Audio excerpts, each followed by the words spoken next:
Assalamualaikum. Mayamda karimba ofam amatang ay sengdoksage madudi akhoi ngarang handagi sum Facebook ta YouTube ta social media da kanna viral urei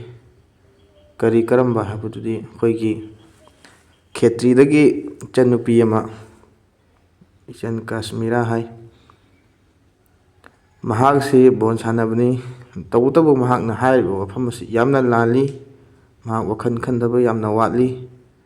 mahak na haibo wafam asi mayam akhoi amukta munna taminasi ko sena si jai na ngasi panning je habadi ai gi su viral am chakre habadi ma ko khudai happy hapte na just akoi na ko khudai je akoi gi seng na kan Iran khatang hapne ba o Pakistan hapta ba yawi adu sugu mai na akoi gi muslim da thola ko nupi sing da ko khudai happy hapte to bi ga no ba kai gi no hai kan da sana ba thokte ri do ko khudai gi damak ta bo than to ki yawi adu akoi manipur da reels na mi ba adu da gi e photo na ma thakla go je nu hong ga tamak to su khudai hapte bi la thui je kai hai ngam de ba just ai go thoklai ba akoi ani un thola ko je mi mari manga to ke muslim nupi ani hun tholak pasi bo ai shama ko ba ai gi viral chakhi ba ai tokning eba man nur ji Kashmira sini me amana harisi akhoi gi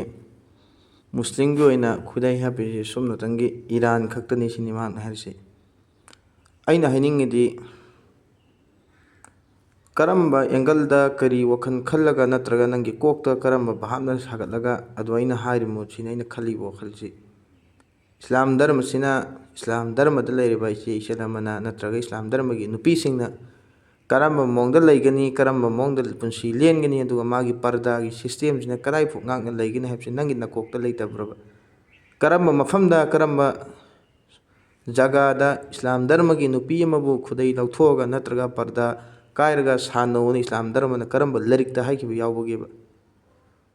ngasi boda Quran na hadis na nupi oibagi parda si sini sidagi na sibo je khommaga sina ngak na chatkada mena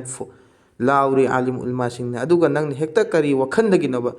sumna tangi Iran khaktani khudai habi sina nangi nakok tun hairi nangi nakok tu kari kok hanbagi sini haina hainingi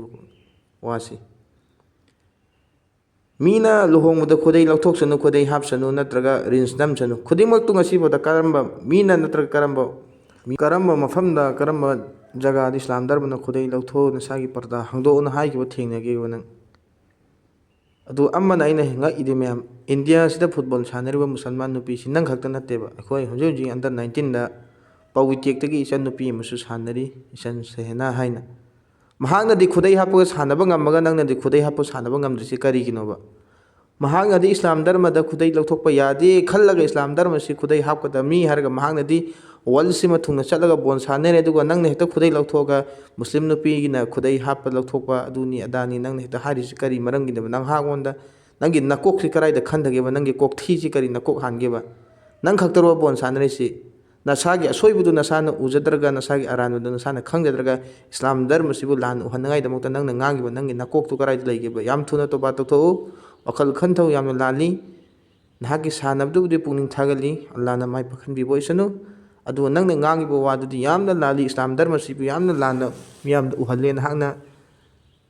hoji jiksu bon sanari nahaksu khangamgani under 19 nation nupi masu pabutik tagi mahangna di khudai hapaga Islam dharma sigi fije chaksasi karamaina setkani hsi khallaga sanaba ngammaga nangna khudai lauthoga Iran khakta khudai hapi atopadi hapte Pakistan da su lauthoi Manipur da su luhongmada rinsa mayam lauthoi habido mana tawdu magi gunani ngasi boda alim ulma amna natraga musalman singna Quran na hadis na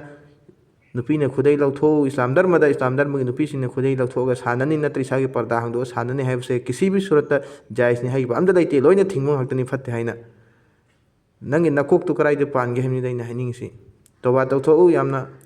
nahangna hai khritu mi fam khudimak tai ngasi lanjare haina nahangna hai jagadam